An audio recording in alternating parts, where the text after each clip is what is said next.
ഇന്നത്തെ വീഡിയോ എന്ന് പറയണത് എൻ്റെ മുടിയുടെ രഹസ്യം. ഒരുപാട് പേര് ചോദിച്ചിട്ടുള്ളൊരു കാര്യമാണ് കേട്ടോ.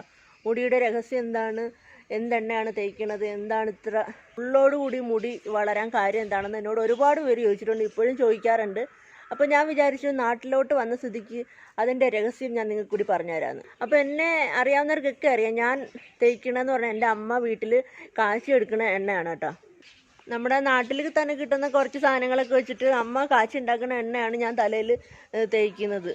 കാരണം ഞാൻ സ്കൂളിലൊന്നും പഠിക്കുമ്പോൾ എനിക്ക് ഇത്ര മുടി ഉണ്ടായിരുന്നില്ല. 10th ഒക്കെ കഴിഞ്ഞതിന് ശേഷമാണ് ഞാൻ മുടി വളർത്താൻ തുടങ്ങിയത്. സത്യം പറഞ്ഞാൽ ഈ എണ്ണ തേച്ചതിന് ശേഷമാണ് എൻ്റെ മുടി നല്ല ഉള്ളോടുകൂടി വളരാൻ തുടങ്ങിയത്. അപ്പോൾ ആ രഹസ്യക്കൂട്ട് എന്തായാലും ഇന്ന് ഞാൻ വെളിപ്പെടുത്താമെന്ന് വിചാരിക്കാം. അപ്പോൾ അതിൻ്റെ ആ രഹസ്യക്കൂട്ട് എന്താണെന്ന് ഞാൻ നിങ്ങൾക്ക് കൂടി പറഞ്ഞുതരാം. അപ്പോൾ നിങ്ങൾ ആർക്കെങ്കിലും ഉപകാരപ്പെടുമെങ്കിൽ ഉപകാരപ്പെടട്ടെ. അപ്പോൾ എൻ്റെ വീട്ടിലോട്ട് വന്നതാണ് കേട്ടോ. ഇതാണ് എൻ്റെ വീട്. ചിലപ്പോൾ വ്ളോഗിൽ നിങ്ങൾ കണ്ടിട്ടുണ്ടാവും. ഇതാണ് എൻ്റെ വീട്. അപ്പോൾ അമ്മ ഇവിടെ പച്ച മരുന്നുകളൊക്കെ കുറച്ച് പറിച്ച് എടുക്കാൻ പോയിട്ടുണ്ട്. അപ്പോൾ അതോടെ കൊണ്ടുവന്നിട്ട് എങ്ങനെയാണ് എണ്ണ കാച്ചിയെടുക്കണതെന്ന് ഞാൻ നിങ്ങൾക്ക് കാണിച്ചു തരാം കേട്ടോ. ഇതാണ് ആ കൂട്ട്, അതായത് മുടി വളരാനുള്ള എണ്ണ കാച്ചാനുള്ള കൂട്ടാണ് കേട്ടോ. ഇതിപ്പോൾ ഒരു മിക്സിയുടെ ജാറിലിട്ട് അടിച്ച് വെച്ചേക്കാണ്. അപ്പോൾ കുറേ സാധനങ്ങളുണ്ട്, നമ്മുടെ നാട്ടിൽ പറമ്പിലൊക്കെ കിട്ടുന്ന കുറേ സാധനങ്ങളുണ്ട്. അപ്പോൾ ഞാൻ അതെന്തൊക്കെയാണെന്ന് കാണിച്ചു തരാം കേട്ടോ. അന്നത്തെ അത്രയൊന്നും ഇപ്പം കിട്ടത്തില്ല. പണ്ട് നമ്മൾ വേറെ ബ്രഹ്മി വേണമെങ്കിൽ ചേർക്കാം കേട്ടോ. പക്ഷേ പിന്നെ ബ്രഹ്മിയുടെ ഒരു കാര്യം എന്ന് വെച്ചാൽ തലവേദന ചിലപ്പം ചില ആൾക്കാർക്ക് ഉണ്ടാവും. കണ്ടിന്യൂസ് ബ്രഹ്മി ഉള്ള എണ്ണ തേച്ചില്ലെങ്കിൽ ചിലപ്പോൾ തലവേദന വരും കേട്ടോ. പക്ഷെ എല്ലാവർക്കും പിടിക്കത്തില്ല അല്ലേ? എല്ലാവർക്കും പിടിക്കത്തില്ലത്. കാരണം ഇതൊന്നും ദോഷമില്ലാത്ത രീതിയിലുള്ള കാര്യങ്ങളാണ് ഇപ്പൊ നമ്മൾ എടുത്തോണ്ടിരിക്കുന്നത്. ഇതൊക്കെ നമ്മള് നേരത്തെയും വെളിച്ചെണ്ണ കാച്ചിക്കൊണ്ടിരുന്നത്. ഇപ്പം എല്ലായിടവും ഈ അയ്യങ്ങളിൽ ഇതൊന്നും ഇല്ല. ഇപ്പം മറ്റേ തൊഴിലുറപ്പൊക്കെ വന്നപ്പോ പിന്നെ ഇവിടെ ഒന്നുമില്ല. വെട്ടിക്കളച്ച് അതെല്ലാം വലിച്ചു കുറച്ച്. പിന്നെ പണ്ടത്തെയൊക്കെ ആളുകളുള്ളവര് അവരാണ് ഇപ്പോഴും ഇതൊക്കെ നട്ടു വളർത്തുകയും ഇതൊക്കെ ചെയ്യുന്നത്. അപ്പം നമ്മുടെ വീടിൻ്റെ അടുത്തൊരു കണ്ടവും അതൊക്കെയുള്ള അവരുടെ ആ കണ്ടത്തിൽ പോയാണ് ഞാനിതെല്ലാം പറിച്ചോണ്ട് വരുന്നത്. എൻ്റെ മോടാഗ്രഹം. ഞാൻ വിചാരിച്ചു നാട്ടിൽ വരുമ്പോഴേ നിങ്ങൾക്ക് കാണിച്ചു തരാൻ പറ്റത്തുള്ളൂ. അപ്പോൾ അമ്മ എങ്ങനെയാണ് എനിക്ക് കാച്ചി തരുന്നതെന്ന് കാണിച്ചിട്ടല്ലേ പ്രയോജനമുള്ളൂ. കാരണം എൻ്റെ മുടി കിളിച്ച് താഴെണ്ണ തേച്ചിട്ടാ. അപ്പം ഞാൻ ഉണ്ടാക്കി കാണിക്കുന്നതിനേക്കാളും നല്ലത് അമ്മ ഉണ്ടാക്കി കാണിക്കുന്നതാണെന്ന് വിചാരിച്ചുട്ടോ. പിന്നെ പണ്ട് നമ്മൾ അശോകം ഇടത്തില്ലായിരുന്നു. അശോകപ്പൂവിൻ്റെ പൂ ഉണങ്ങിയത് പിന്നെ അല്ലാതെ ഉണ്ട്, അത് നമ്മൾ ചേർക്കുമായിരുന്നു. ഇപ്പം അങ്ങനെ ഒരു മരവേ ഇല്ല, മരം തന്നെ ഇല്ല. ഇപ്പം മരത്തിൻ്റെ ഇവിടെ അപ്പുറത്തൊരു മരമുണ്ട്, പക്ഷെ ഇപ്പം അതിനകത്ത് പൂവൊന്നുമില്ല. പൂവില്ല, അല്ലെങ്കിൽ അത് മരം ഇവിടെ ഉണ്ട്, പക്ഷെ പൂവില്ലാത്തതുകൊണ്ടാണ് നമ്മൾ അത്. അല്ലെങ്കിൽ പിന്നെ അതിനകത്തുനിന്ന് അതുകൂടൊക്കെ ചേർക്കായിരുന്നു. അപ്പം നമ്മുടെ മാജിക് ഹെയർ ഓയിലിൻ്റെ കൂട്ടിൻ്റെ ആദ്യത്തെ സാധനം എന്താണെന്ന് വെച്ചാൽ, ആദ്യത്തെ ഇൻഗ്രീഡിയൻ്റ് എന്താണെന്ന് വെച്ചാൽ നമ്മുടെ ചെമ്പരത്തി പൂവാണ്. ചെമ്പരത്തി പൂവ്, ചെമ്പരത്തിയുടെ മുട്ട്, ചെമ്പരത്തിൻ്റെ ഇല എല്ലാം ചേർക്കാം കേട്ടോ. നല്ല ഗുണമുള്ള സാധനമാണ്. മുടി വളരാൻ ഒരുപാട് ഉപയോഗപ്പെടുന്ന ഒരു സാധനമാണ് നമ്മുടെ ചെമ്പരത്തി പൂവും ചെമ്പരത്തിയുടെ ഇലയും മുട്ടും എല്ലാം. കാരണം ഇത് തന്നെ നമുക്ക് താളി ചെയ്ത് തല തേയ്ക്കാനും, ഞാൻ എൻ്റെ കുഞ്ഞാളിലൊക്കെ ഇതിൻ്റെ താളി മാത്രമായിരുന്നു ഉപയോഗിച്ചുകൊണ്ടിരുന്നത്. നല്ല തണുപ്പാണ്, നല്ല എന്താ പറയുക, മുടി നന്നായിട്ട് വളരും ചെമ്പരത്തിൻ്റെ പൂവൊക്കെ ഉപയോഗിച്ച് കഴിഞ്ഞാൽ. അപ്പോൾ ഇനി അടുത്ത ഐറ്റം എന്താണെന്ന് വെച്ചാൽ നമ്മളുടെ കറിവേപ്പിൻ്റെ ഇല കുറച്ചധികം ചേർക്കാം കേട്ടോ. നല്ല കറുത്ത രീതിയിൽ വളരുന്ന ഒരു പ്രധാനപ്പെട്ട അതിന് സഹായിക്കുന്ന ഒരു ഇലയാണ് നമ്മളുടെ കറിവേപ്പില. അപ്പം നിറച്ച് ചേർക്കാം നമുക്ക്. അപ്പോൾ ഇതിപ്പോൾ നമ്മുടെ നാട്ടിൻപുറത്ത് എല്ലായിടത്തും നമ്മുടെ വീട്ടിലും ഒക്കെ ഇഷ്ടംപോലെ കാണുന്ന ഒരു സാധനമാണ് നമ്മളുടെ മുക്കുറ്റി കുറച്ച് മതി കേട്ടോ. അതിൻ്റെ കൂടെ നമ്മളിനി അടുത്ത സാധനം എന്ന് വെച്ചാൽ നമ്മളുടെ കീഴാനെല്ലി നമ്മൾ ഇപ്പോൾ സത്യം പറഞ്ഞാൽ കിട്ടാനില്ല കേട്ടോ. ഇവിടെ കിട്ടാനില്ല. എല്ലാവരും പറമ്പൊക്കെ കിളച്ച് മറിച്ചതുകൊണ്ട് ഇപ്പോൾ സാധനങ്ങളൊന്നും കിട്ടാനില്ല. അപ്പോൾ നമ്മളിവിടെ എല്ലാം പറമ്പിലൊക്കെ നടന്ന് പറിച്ചുകൊണ്ട് വന്നതാണ്. പിന്നെ നമ്മൾ ഉപയോഗിക്കുന്ന ഒരു സാധനമാണ് നമ്മുടെ കറ്റാർ വാഴ ഉപയോഗിക്കുമ്പോൾ ശ്രദ്ധിക്കണം, ഈ മുള്ളുള്ള ഈ ഭാഗം കട്ട് ചെയ്തിട്ട് കുറച്ച് നേരം വെച്ചേക്കണം കേട്ടോ. കാരണം ഇതിൻ്റെ സൈഡിൽ നിന്ന് മഞ്ഞ കളറിലുള്ളൊരു ദ്രാവകം വരും. അത് പോയി കഴിഞ്ഞിട്ട് എടുക്കാവുള്ളൂ.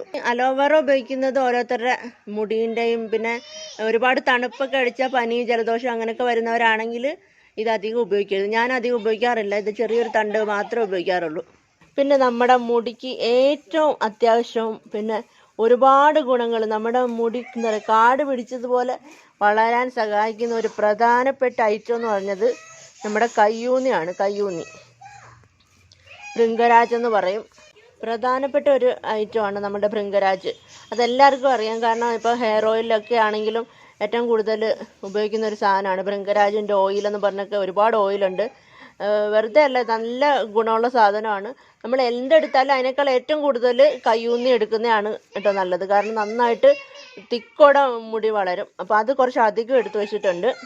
അപ്പോൾ ഇതെല്ലാം കൂടെ മിക്സ് ചെയ്ത ഒരു പേസ്റ്റാണ് ഞാൻ ആദ്യം കാണിച്ചത്.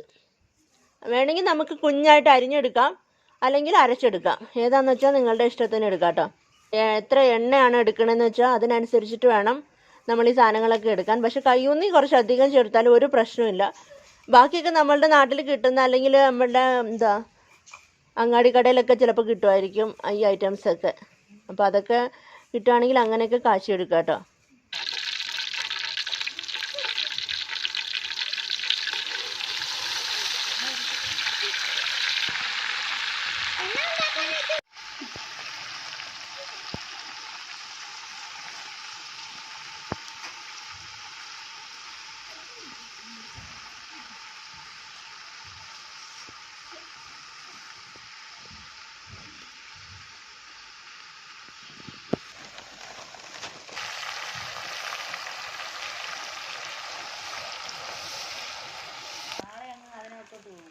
നാളെ രാവിലെ പോകും.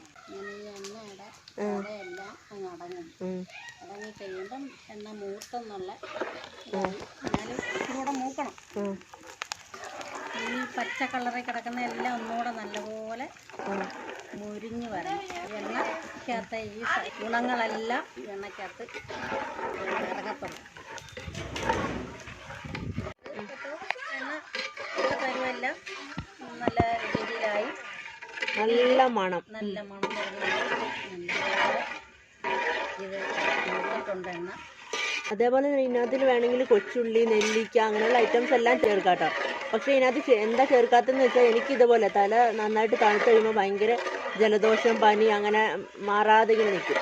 അത് കാരണമാണ് അതൊന്നും ചേർക്കാത്തത്. അപ്പോൾ അതൊക്കെ നോക്കിയിട്ട് നിങ്ങൾക്ക് കുഴപ്പമൊന്നുമില്ലെങ്കിൽ വേണമെങ്കിൽ നെല്ലിക്ക, കൊച്ചുള്ളി എല്ലാം വേണമെങ്കിൽ ചേർക്കാം. കർപ്പൂരം ചേർക്കാം, കർപ്പൂരം പൊടിച്ചിട്ട് വേണമെങ്കിൽ ചേർക്കാം. അപ്പോൾ താരനും നല്ലൊരു എഫക്റ്റ് ആയിരിക്കും അത്. അപ്പോൾ ഇതിപ്പോൾ നന്നായിട്ട് മൂത്തിട്ടുണ്ട് എണ്ണ അല്ലേ, ഇത് നന്നായിട്ട് മൂത്ത് അതിൻ്റെ പതെല്ലാം അടങ്ങി നല്ല കളർ ചേഞ്ച് ഒക്കെ വന്നിട്ട് നല്ല മണമുണ്ട്. മൂത്ത മണം കുറച്ചും കൂടെ കളർ വരുമോ?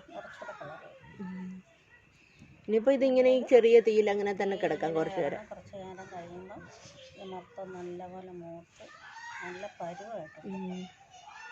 ഇപ്പോൾ കണ്ട് ഇത് വാങ്ങി നമുക്കിത് ആറാൻ വയ്ക്കണം. ഇതാ നമ്മൾ കാച്ചിയ എണ്ണ ഇതേപോലെ 2 കുപ്പിയിൽ ഒഴിച്ച് വെച്ചിട്ടുണ്ട്. ഒരെണ്ണം എനിക്ക് കൊണ്ടുപോകാൻ വേണ്ടിയിട്ട് എടുത്ത് വെച്ചിരിക്കുന്നത്, ഒന്ന് ഇവിടത്തേക്ക് എടുക്കാൻ വേണ്ടിയിട്ട് വെച്ചേക്കാം. അപ്പോൾ നമ്മളൊരു 1.25 കിലോ വെളിച്ചെണ്ണ ആയിരുന്നു എടുത്തിരുന്നത്. അപ്പോൾ അതൊന്ന് കുറുകിയൊക്കെ വരുമ്പോഴത്തേക്ക് ഒരു 750-800 ml കാണുള്ളൂ. പക്ഷെ നല്ല എഫക്റ്റീവായിട്ടുള്ള എണ്ണയാണ്. അപ്പോൾ നിങ്ങൾ എല്ലാവരും ഒന്ന് ഉപയോഗിച്ച് നോക്കണം കേട്ടോ. അതുപോലെ കാച്ചിയൊക്കെ തേച്ച് നോക്കണം.